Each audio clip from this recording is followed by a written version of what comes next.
When PUBG blew up, the industry flooded with Battle Royale clones. When Destiny hit big, every studio wanted to make a looter shooter. Overwatch brought on the era of hero shooters. And Dark Souls, it basically created an entire genre. But Baldur's Gate 3, one of the most successful RPGs of all time, critically, commercially, culturally, won Game of the Year, sold millions. And yet, where are the copycats? Where are the big budget AAA CRPGs riding this wave? Why hasn't anyone tried to chase what Larian just pulled off? Let's dive in. Low monetization potential. Let's be honest, CRPGs aren't designed to make publishers rich after launch. Baldur's Gate 3 had no battle pass, no skins store, no timed events begging you to spend another $10 every week. It was a full-fat complete game at launch. You buy it, you own it. Done. For publishers used to the live service jackpot, where games bleed money from players for years, this model is prehistoric. Why chase a Baldur's Gate 3 where you earn your revenue once when you could make a mediocre shooter and sell cosmetics until the end of time? This is the first wall every studio hits. CRPGs are a creative flex, not a financial fountain. And most AAA studios are chasing profits, not passion projects. Live service is king in AAA publishing. Games today are designed to live forever. Seasons, events, updates, monetized cosmetics, Destiny, Warzone, Fortnite. The model is simple. Keep players engaged, keep the cash flowing. Now look at Baldur's Gate 3. Once you finish it, even if you replay, it's done. No dailies, no battle pass, no loot boxes. It respects your time, which is exactly what makes it unappealing to studios addicted to live service models. You can't easily bolt seasons onto a CRPG. Story-driven content takes time, writers, voice actors, and polish. And unless you're Larian, who actually cares about narrative quality, it's not worth the cost. Most studios don't want to support a game with no hook, no whale hunting system, and CRPGs just don't fit into that spreadsheet. Expensive to write and test. Choice-driven storytelling isn't just about writing good dialogue. It's about writing every dialogue, every path, every possibility, and then testing all of it. In Baldur's Gate 3, almost every character can live or die. Quests can resolve in dozens of ways. Dialogue changes based on your race, class, background, even past decisions. For most AAA studios, this is a nightmare. Each branching choice means more scripts, more recording sessions, more localization passes, more QA hours. You don't just test the game, you test every permutation of the game. And the moment something breaks, you're debugging story logic across 5 interwoven systems. That's why most RPGs stick to illusion of choice. 1 or 2 endings, a few morality toggles, because writing and testing true branching narratives is expensive, and nobody wants to be the one explaining to shareholders why your dialogue budget just hit $12 million. Complex systems, long dev cycles. Combat in Baldur's Gate 3 looks clean and tactical, but under the hood, it's a maze of interconnected systems, turn-based mechanics, surface effects, elevation modifiers, reaction systems, status conditions, environmental interactions, AI routines that change depending on player actions. And that's just the combat. Now add ability checks, passive perception rolls, dialogue triggers based on race, class, companions, inventory items, add a camp system with branching stories, add day-night cycles, long rests, party approval, and you realize why CRPGs take forever to develop. Larian spent 6 years on Baldur's Gate 3 after releasing Divinity Original Sin 2. And even then, they needed early access to iron out the systems. Most AAA publishers want tight timelines, 18 to 36 months. CRPGs can't fit that window. Hard to market to a mass audience. Marketing a CRPG is like selling a book in a world hooked on TikToks. You can't show off fast-paced kills, epic explosions, or a kill-streak montage. What do you showcase? A dialogue tree, a dice roll, a heartfelt conversation with a squirrel? That doesn't grab the average player in a 10-second YouTube ad. CRPGs thrive on depth, nuance, and choice, but those aren't sexy buzzwords to sell on mass market channels. Compare that to something like Assassin's Creed, flashy parkour, big weapons, cinematic kills.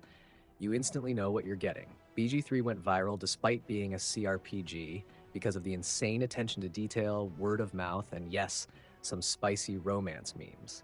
But that's lightning in a bottle. You can't bank on that twice. Publishers want predictability. CRPGs aren't predictable. You can't market slow burn and choice paralysis to someone who just finished Call of Duty. That's why even after BG3's success, the genre remains hard to pitch to a wide audience. No broad genre trend to leech off. When a game spawns an entire genre, studios rush in like piranhas. PUBG gave us a million battle royales. Dark Souls gave us Souls-likes. Even Among Us kicked off a wave of social deduction games. But Baldur's Gate 3? It didn't birth a movement. It revived a relic. It's not the start of a hot new genre. It's a rare, meticulously crafted exception. There's no BG3-like blueprint to follow. No established gameplay loop to clone.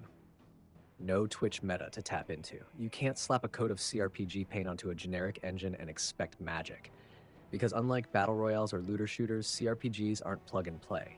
They're dense, they're dialogue heavy, they demand real writing, real systems, and real player agency. That means no quick win, no trend to exploit, just years of dev time and the terrifying pressure to match BG3's quality.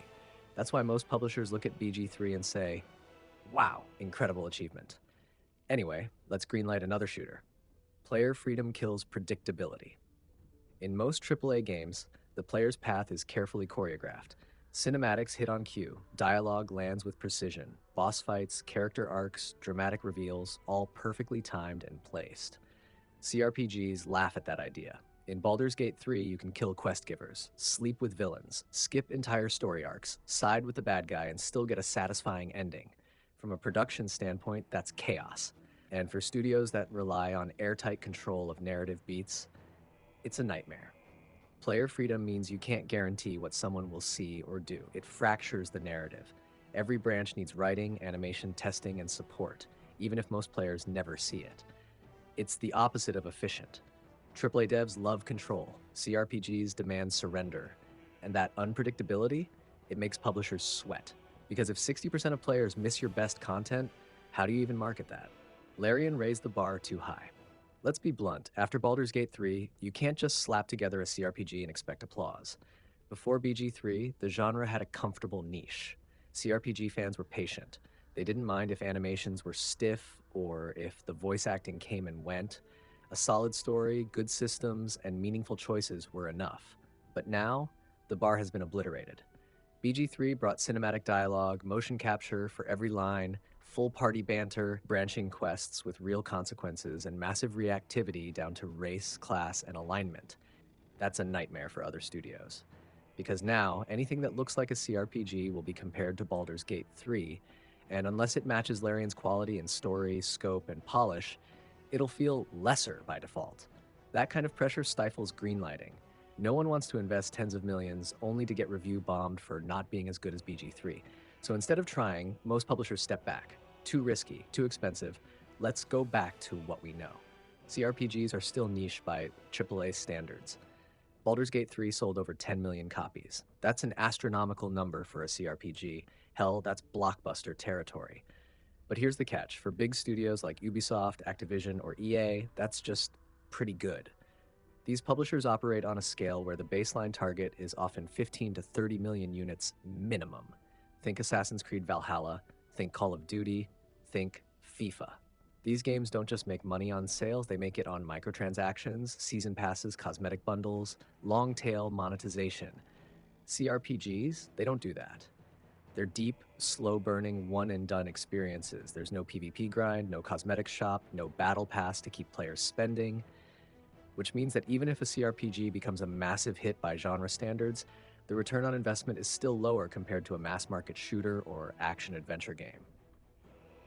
So while BG3 might feel like the biggest thing ever to us, it still looks small on a corporate whiteboard next to the next live service franchise opportunity. That's the final hurdle. CRPGs might be adored, but until their sales potential can consistently rival the top dogs, most AAA studios will keep watching from the sidelines. And that's the paradox of Baldur's Gate 3. It proved that deep, choice-driven RPGs can break into the mainstream. It won Game of the Year, it sold millions, it became a cultural moment. But the industry didn't follow. Not because they didn't notice, but because most studios looked at what Larian did and said, that's too risky, too expensive, too hard. Baldur's Gate 3 wasn't just a great game, it was an outlier. A perfect storm of passion, time, talent, and trust. And unless something shifts, unless another studio decides to take the same leap, it might stay that way. So if you're waiting for the next big CRPG, you might be waiting a while. Like and sub if you want more brutally honest takes from a Baldur's Gate 3 addict. See you in the next one.